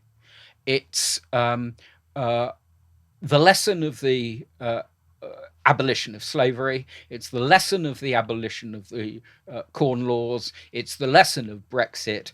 And it is the lesson of how we transform our country once again and make it prosperous and peaceful and one of the best countries in the world again. And when we do that, it will be so nice that even more people will want to come and live here, and the migration pressures which comes from being successful are one of the perhaps counterintuitive but essential problems. People don't want to go to nasty countries. So the one unless you're miles off Kabul. Exactly. So the one guarantee you've got is the better you succeed in making your country a great place to live, the more people are going to do whatever they can to try and get there. And that's why people try to emigrate to the United States, to Britain, to Australia. You don't hear about many people trying to emigrate to Russia or Afghanistan or Iran or wherever, do you?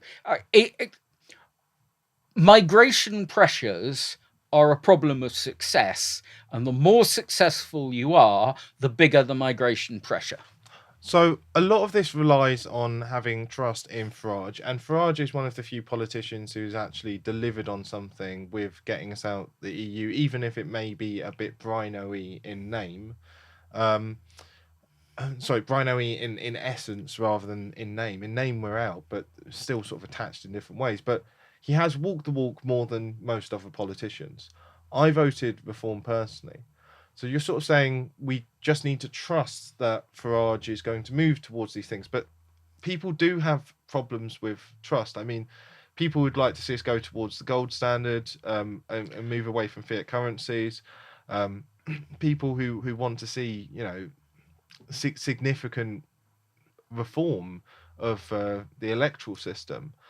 People do find it hard to trust, even regardless. And people look at the lockdowns, right? The lockdowns were fundamentally unconstitutional, and people still haven't been held to account for the enforcement of those, or the poisoning of people and all of the adverse reactions they've had because of these injections. And they see Farage having sort of promoted this, and it breaks that trust in a lot of ways. A lot of people believed in Farage, but now they're sort of worried. I know lots of people personally who went, voted Reform, but they're sort of on the fence. They're just on the side Right. where they'll give them their vote, and they're having trouble trusting. I'm sure many viewers will be familiar with the concept that the best is the enemy of the good. And what that concept is trying to communicate is that if you go for perfection, you never achieve anything, because you never achieve anything that is sufficiently close to perfection to get anywhere at all. The simple fact is, and I'm interested in your reference to lockdown. My objection to lockdown is like my objection to socialism. It's not one of principle, it's the fact that it was an appalling, economically damaging failure. I don't know whether you're aware of it, but Johns Hopkins University in the United States did a meta-study, i.e. a study of the studies of the impact of lockdown across the world. And the conclusion of the meta-study of Johns Hopkins University was that lockdowns had failed everywhere, saved far fewer lives, and done massively more economic and social damage than they'd saved lives. In other words, lockdown was a disaster, but it was a practical, real-world disaster. And it illustrates my point.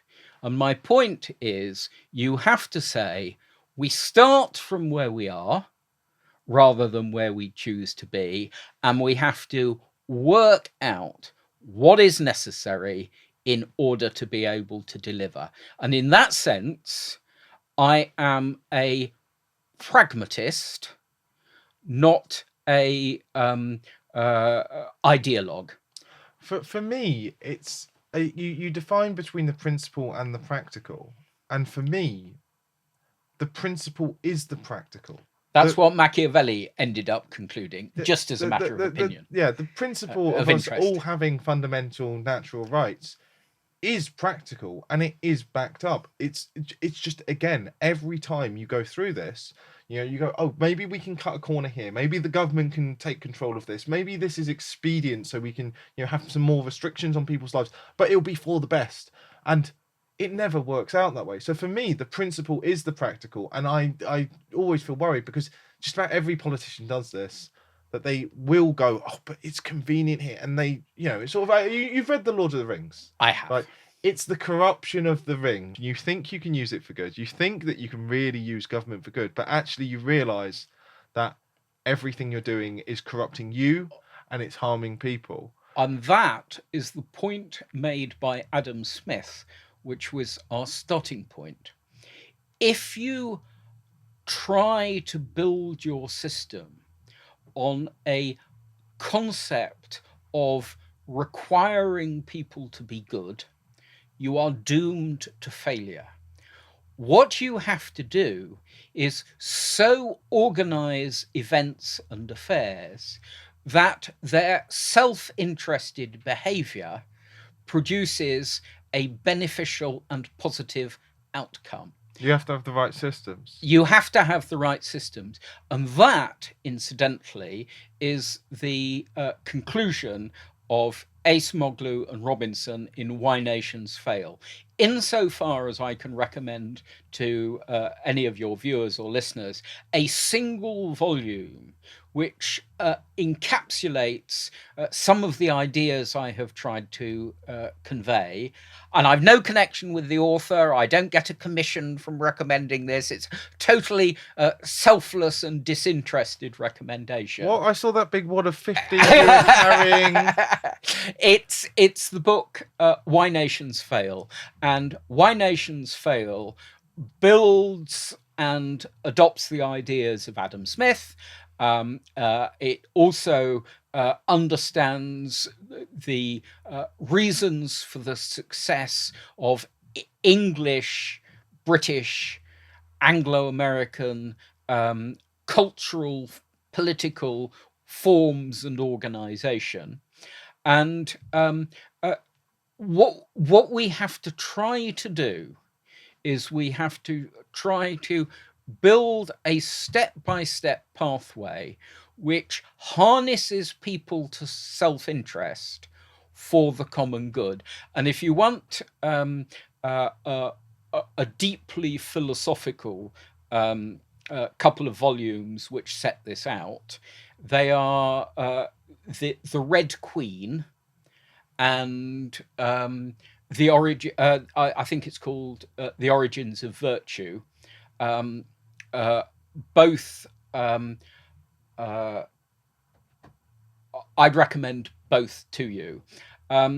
What is done in The Origins of Virtue is to start with the prisoner's dilemma and concepts of game theory and work out how that can cause people to be virtuous from self-interest. The problem with so much traditional thought is it required people to be good because they were told to be good, and they were told that an angry God would punish them if they weren't good. Or they burn forever. Or they burn forever. Once you take that away, then you need other Once incentives. you take that away, you need a justification for being good. And in The Origins of Virtue, you will find that justification for being good. And my whole political approach, and I believe Farage's whole political approach, is by making people virtuous because it's in their interests. And if you can do that, if you can organize society to achieve that, then you create the nearest thing to nirvana that is possible in the real world.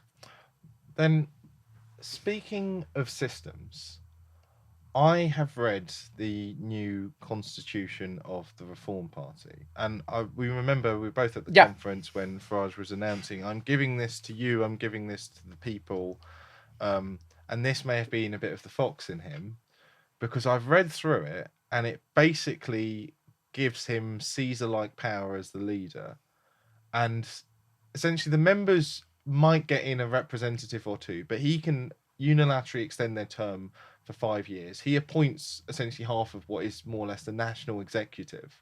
So he has still more or less total power within this constitution that he set up. And that concerns people, because if he wants to do a sort of changeover and hand it over to someone else, then people may trust Farage. They may totally go, okay, he's our guy, he's delivered before, he'll deliver in future.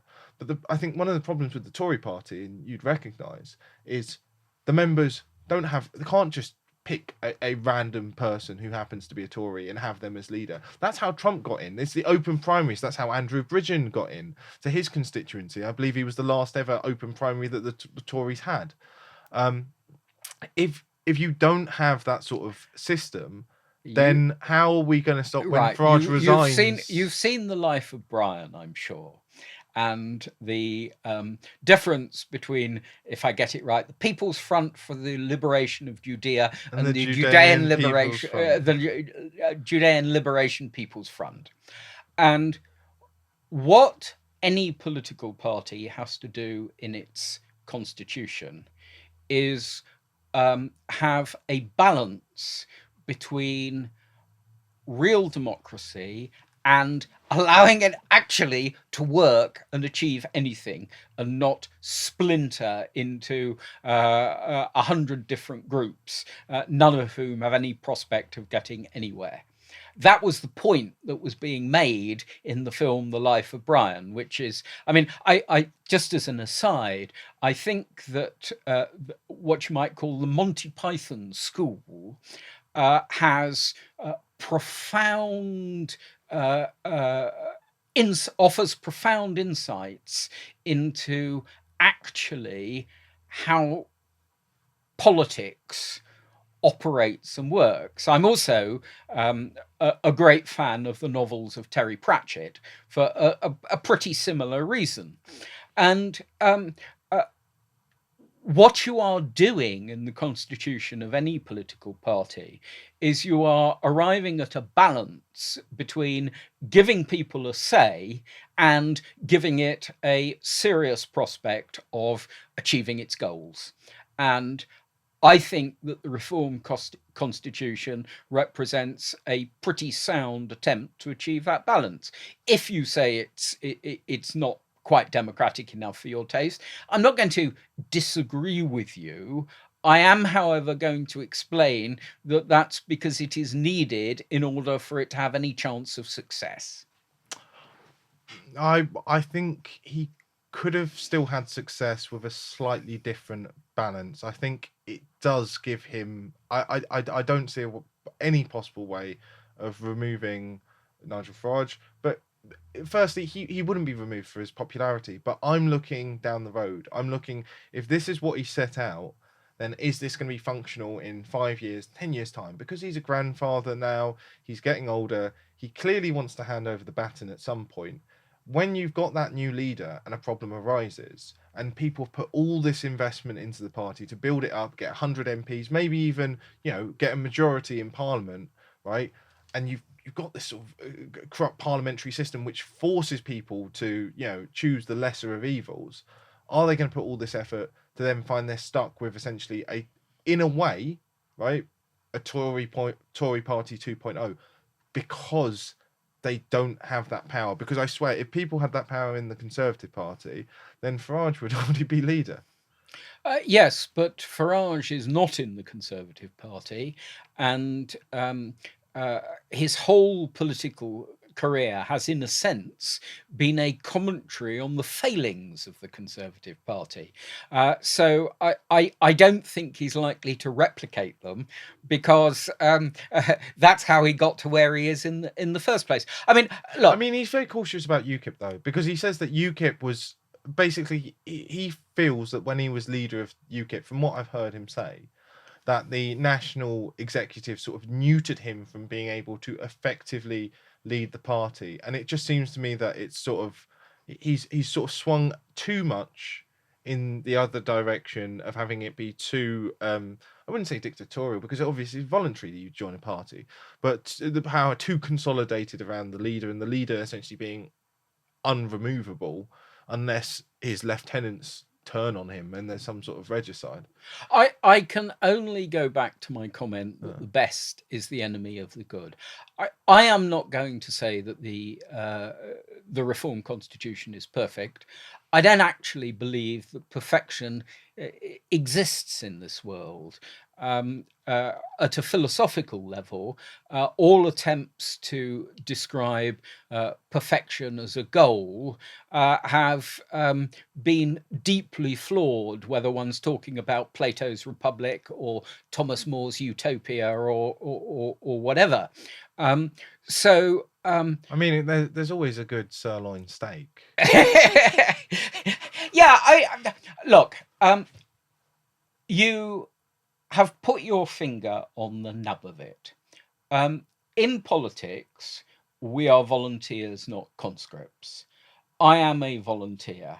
I've come here and talked to you today because I believe certain things and because I value the opportunity you've given me to put across my messages. But in the end, as a volunteer, I can vote with my feet or vote with my wallet, or as one always can. And that is actually why markets are such a good thing, because markets allow people to vote with their feet and vote with their wallets. And it's why competition, the right kind of competition, is so important to allow markets to work. And I want to add this, though it may appear slightly oblique. I regard myself as part of the Austrian School of Economics. Now, You like Mises? yes, but I'd like Hopper? yes, but I'd like to explain why. Many economists believe in concepts of fair prices and innate value. I do not. And if I'm asked to illustrate this, which I quite often am, I say, which is more valuable, a ton of gold or a barrel of fresh water? And everybody says, well, of course, a ton of gold, except if they're intelligent, they know what's coming. And I say, yes, and now you're a man in a desert without water, and you can choose between having a barrel of water and a ton of gold. Which do you choose? Which is more valuable to you? And the answer is, of course, the barrel of water. And the value of anything, the price of anything, is always entirely dependent upon the context. And that is the insight of the Austrian School of Economics, which is misunderstood by economists, politicians, socialists, corporatists, and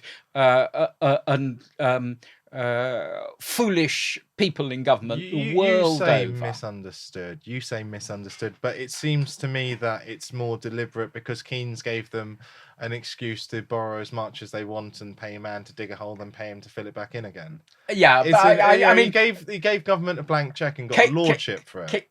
Keynes. Most political thinkers, and I regard Keynes as a political thinker, are at least to some extent, no, to a massive extent, a product of the issues which confront them. Plato's work came about because of what had happened to Socrates and the disciples of Socrates. Machiavelli wrote The Prince and the Discourses because of what had happened in Florence when he passed from being one of the most important people in Florence to being an exile on a pig farm, forbidden from entering the city. Hegel was writing in the context of the Napoleonic Wars and the Prussian response to Napoleon. I could go on. The point is that Keynes was writing in the context of the Depression of 1929 and the issue of how you responded to it. Now, forgive me for saying this. Classical economic theory, as expounded by David Ricardo, had suggested that the natural rate of employment was full employment. In other words, an economy left to itself will arrive at full employment at the marginal price of employment. And British economic success in the whole of the 19th century, right through to the First World War, had basically been the application of Ricardo's thinking as set out in the Principles of Political Economy.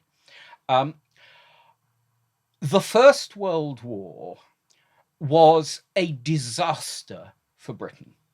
I mean, occasionally when people talk about reparations, I ask, what reparations should the British and their empire get for what they did for the world in 2 world wars? In 1914, we were the richest country large country in the world, with the largest empire. Everything worked. And we took the decision, you can approve it, you can condemn it, but we took the decision in the face of the German violation of Belgian neutrality to demand that the German successor state to Prussia honour its obligations under the Treaty of London, which had created Belgium in 1839, i.e. about 70 years before. And Sir Edward Grey persuaded first the cabinet and then Parliament to go to war by issuing an ultimatum to Germany. And we weren't allied to France or Russia. The only formal ally we had was Japan in the Far East. And they took that decision, and basically the result was an economic disaster for Britain and its empire. We used up our resources winning the war. We did not get anything like the payments or compensation that we might have felt ourselves entitled to. And the United States drove pretty hard bargains, which took from us much of the underlying assets which on which our prosperity hinged. And then the United States did exactly the same thing in 1940.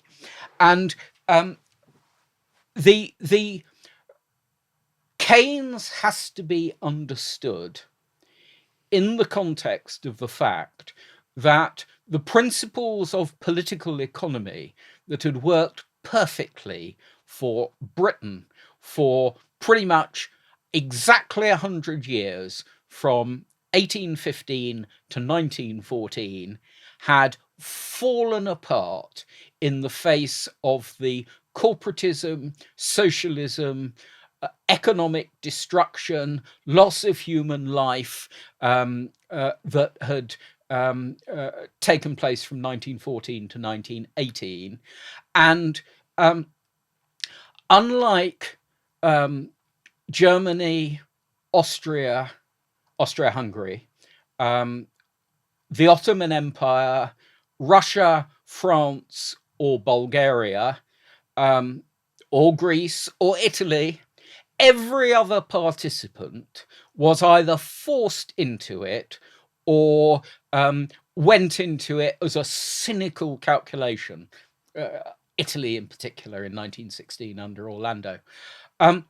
It was only the British who, in a fit of decency and principle, squandered their wealth and position in the world, stopping Germany's bid for hegemony in Europe and across the world.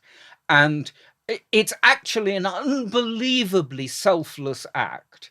And if I've explained just how English and British exceptionalism created the modern world through first an increase in agricultural production in the 18th century, then through an industrial revolution, from a whole series of inventions. I mean, I don't know the exact figure, but something like 50% of all the world's entire inventions come from England, Britain, and so on. We created the modern world, and it worked brilliantly. And we then decided that we had to behave properly, so we abolished slavery across the world, which no other power had even thought of. And then, on principle, out of decency, we decided to use up all our credit and expend our assets, stopping Germany and its allies in their bid for European hegemony starting in 1914, but actually lasting for the next 30 years. And what we were in 1914 and what we had become by 1945 are incomparably different. And we did it because we thought it was the right thing to do. And to come back to your question, Keynes was writing in the face of the depression of the 1930s, which had given rise to all of this. And he was trying to address the issue of whether in the post-1914 very different world, the principles and concepts of David Ricardo, which had been so successful for 100 years, were still applicable. And the honest truth is that the question that Keynes asked has never successfully been answered by anyone. Is full employment the natural condition of an economy which is working properly? Because it being so is extremely important to growth and prosperity. But it's not the government's place to try and force the hand of the market. Correct.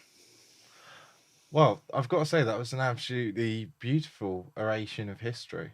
But we're going to wrap up in a second. But one last thing I wanted to ask you was obviously, you know everything that's gone on with the recent Tommy Robinson thing. And we've seen massive protests in London with maybe over 50,000 people at the last one.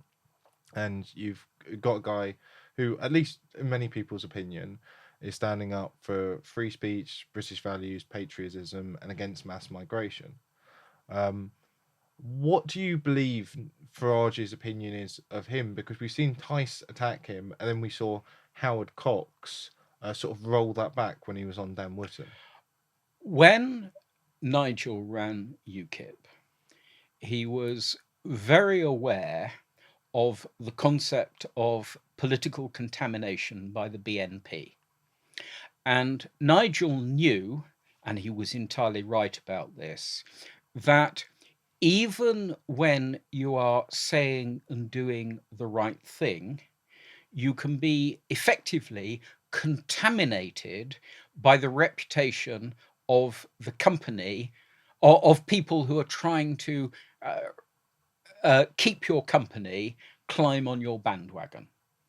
And UKIP was the only political party which wouldn't allow anybody from the BNP, the English Defence League, or any of these extreme organisations to join them and participate. But then it allowed people from Labour, which is an openly racist party, and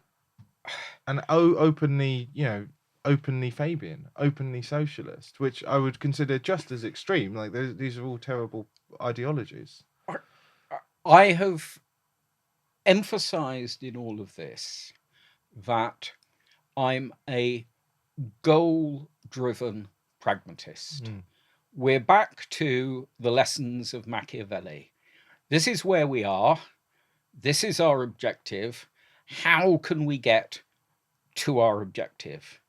And we have to adopt the methods necessary to reach our objective, and that doesn't include being friendly with Tommy Robinson. Now, I know I'm sufficient a historian to know that this is a very complex issue.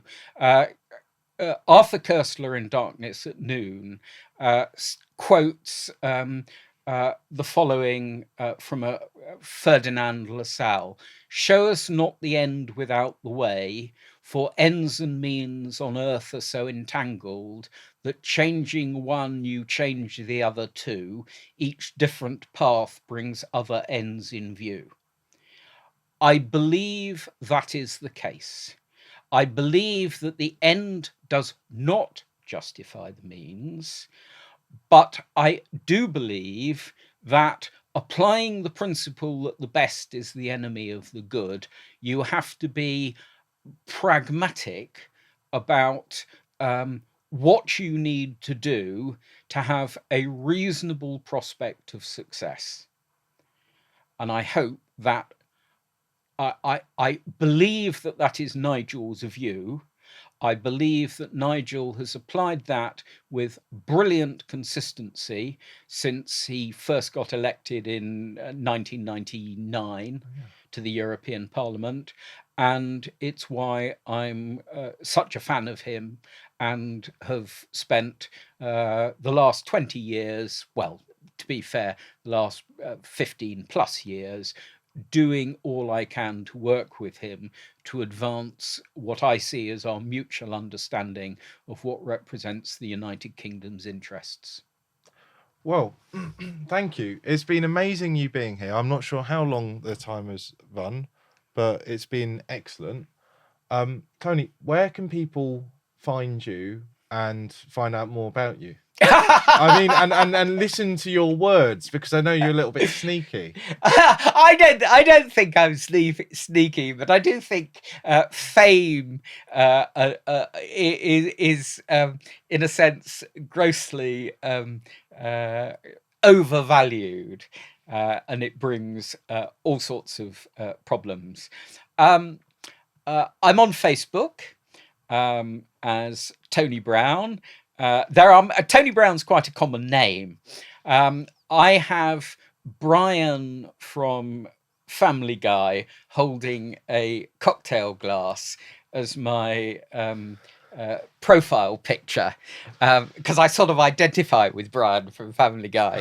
I think I love the character of Brian. He is the hero of Family Guy.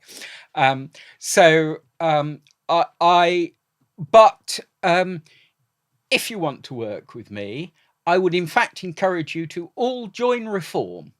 And I am currently working with a chap called Steve Chilcott, who is the West London organiser of Reform. And we jointly are trying to build and promote the party in London. And so my answer to your question is you can seek me out, though there are many Tony Browns to get through, but join Reform and let's build a party to put the great back in Britain. Rightio. Well, thank you very much, Tony.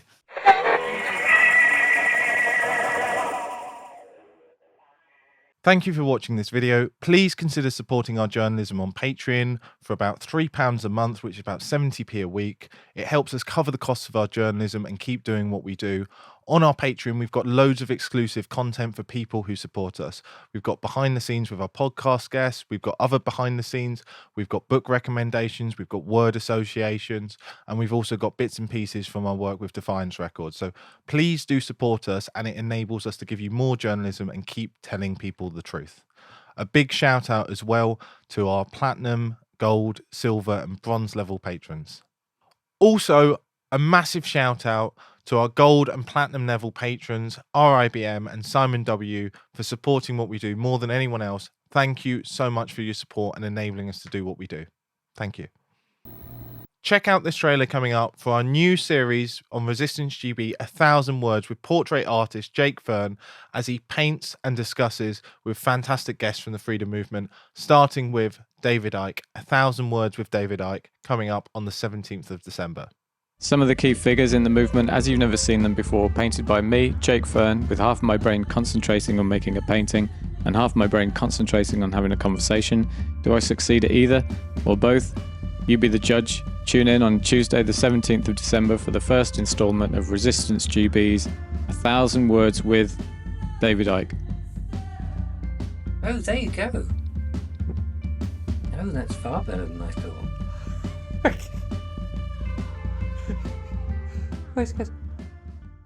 Hello. This is great.